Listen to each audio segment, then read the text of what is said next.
In the damp, unforgiving spring of 1212, the dirt roads of Europe began to swallow the footprints of the innocent. They did not march with the heavy, armored tread of seasoned soldiers, nor did they carry the standard weapons of war. Instead, this was a procession of small, uncalloused feet, moving with a terrifying synchronicity toward a horizon they could barely comprehend. Tens of thousands of children, some no older than 6, abandoned their plows, their hearths, and their weeping mothers.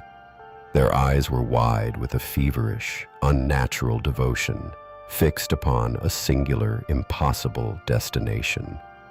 This was not a military campaign. It was a mass exodus into the jaws of an unfathomable nightmare.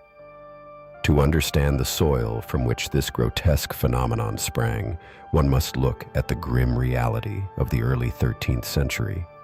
Europe was a continent suffocating under the weight of its own religious fervor and crushing, inescapable poverty. Decades of adult crusades had yielded little more than rivers of blood and fractured empires, leaving a spiritual void in the collective psyche of the peasantry. The very air was thick with the rhetoric of holy war, yet the bellies of the common folk remained empty. In this environment of desperation and systemic failure, a dangerous seed took root. It was the belief that where corrupt, sinful men had failed, the pure, untainted innocence of children would surely triumph. The spark that ignited this inferno of mass delusion was struck by a mere boy. Stephen of Cloyes, a 12-year-old French shepherd, emerged from the obscure countryside, clutching a letter he claimed was delivered to him by Christ himself. The boy spoke with an unnerving, charismatic authority that belied his years, preaching that the seas would part before him and that the Holy Land would be reclaimed not by the sword, but by divine innocence. He did not seek the approval of the nobility or the seasoned clergy. Instead, he directed his hypnotic sermons to his peers, the destitute youth of France, promising them a glory that their miserable, earthly lives could never afford. The contagion of his words spread with the virulence of a plague. By June of that fateful year, an estimated 30,000 children had gathered around Stephen in the town of Vendôme. They were joined by impoverished laborers, wandering priests, and vagabonds, all swept up in the intoxicating hysteria of the moment. The societal structures that should have protected these children completely collapsed.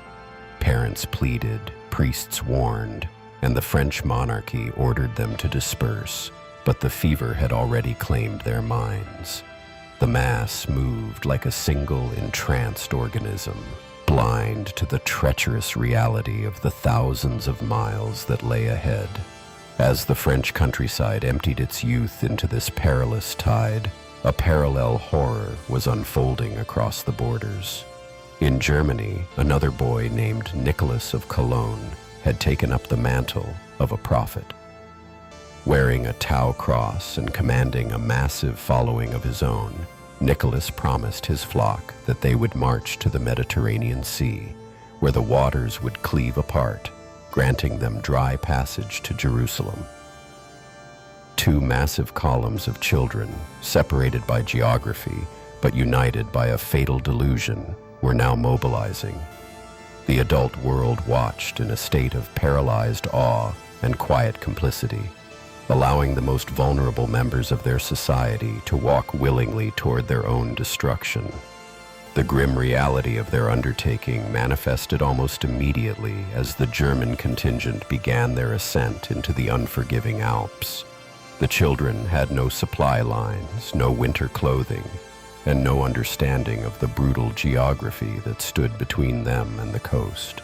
They relied entirely on the charity of strangers, which quickly dried up as the sheer volume of hungry mouths overwhelmed local villages. Starvation began to cull the herd. Children collapsed on the rocky passes, their bodies freezing in the snow, left behind by a procession that refused to stop. Wolves stalked the edges of the encampments, picking off the weak and the dying in the dead of night. How does a society reconcile the sight of its children marching into a frozen abyss? The shadow of that ancient horror still stretched across the mountain passes, where thousands of small skeletons would eventually serve as silent markers of this catastrophic folly. It was a slow-motion massacre, facilitated by a collective madness. The divine intervention they had been promised was replaced by the harsh, indifferent cruelty of nature. Yet, the survivors pushed onward, their faith mutated into a desperate, hollow-eyed survival instinct. They believed that suffering was merely a test, a necessary purification before the miracle that awaited them at the water's edge. By late summer, the fractured, emaciated remnants of Nicholas's followers finally stumbled into the coastal city of Genoa. Weeks later, Stephen's surviving followers would reach the shores of Marseille. They stood at the edge of the Mediterranean, peering out at the vast, dark expanse of water. The moment of truth had arrived. Thousands of children dropped to their knees in the sand, praying with cracked lips and bleeding voices, waiting for the seas to part. They waited for the waters to roll back and reveal the miraculous path to the Holy Land. The sea remained utterly, devastatingly still.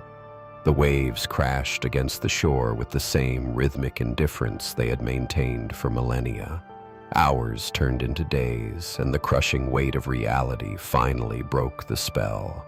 The divine promise was a lie. The miracle was a phantom. The psychological devastation of that moment on the beach was profound, shattering the minds of those who had sacrificed everything for this singular belief. The Grand Crusade fractured into thousands of individual tragedies. Many children, broken in spirit and body, attempted the impossible journey back home, only to die of starvation on the return roads. But for those who remained in the port cities, trapped in their destitution, a far more sinister fate awaited. The vulnerability of these stranded youths attracted the darkest elements of human opportunism. In Marseille, two merchants approached the desperate remnants of the French children. They offered a seemingly miraculous salvation, promising free passage on 7 large ships to take them across the sea to their holy destination.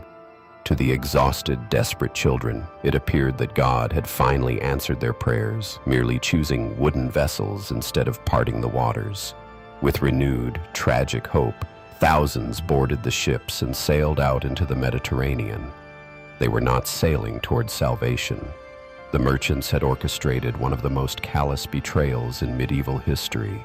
2 of the ships wrecked in a violent storm off the coast of Sardinia, drowning all aboard, a fate that was perhaps merciful compared to what awaited the survivors. The remaining 5 ships were deliberately steered directly toward the coast of North Africa. Upon arrival, the horrifying truth was revealed. The children were rounded up, bound in chains, and sold directly into slavery. The young crusaders who had marched for the glory of God were now commodities in the bustling slave markets of Alexandria and Algiers, their lives traded for gold and silk. Back in Europe, a heavy, suffocating silence fell over the villages and towns that had birthed this movement. The roads that had once echoed with the hymns of thousands were now empty. Parents waited for years, clinging to the vain hope that their sons and daughters would return, but the vast majority never did. A generation had been hollowed out, consumed by the very faith that was supposed to save them. The societal fabric was scarred by a collective guilt, a lingering trauma that could not be easily articulated or absolved. The chilling lessons of those forgotten years persisted, a constant reminder of the catastrophic cost of fanaticism.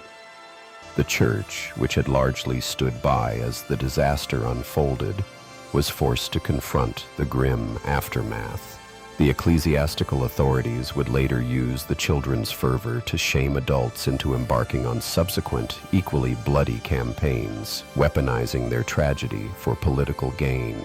The narrative of the pure, innocent martyrs was carefully constructed to mask the grotesque reality of starvation, betrayal, and exploitation. The true horror of 1212 was not just the physical death of thousands of youths.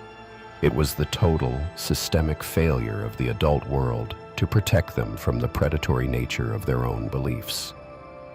This phenomenon of mass delusion remains one of the most unsettling aspects of the human condition. The mechanics of the tragedy, the charismatic leader, the promise of a utopian outcome, and the suspension of critical thought are patterns that have repeated themselves throughout centuries. When a society becomes desperate enough, when the reality of daily life becomes too unbearable, the mind becomes horrifyingly susceptible to impossible promises. The vulnerability of the young, combined with the manipulative power of dogmatic ideology, creates a volatile mixture that inevitably leads to ruin.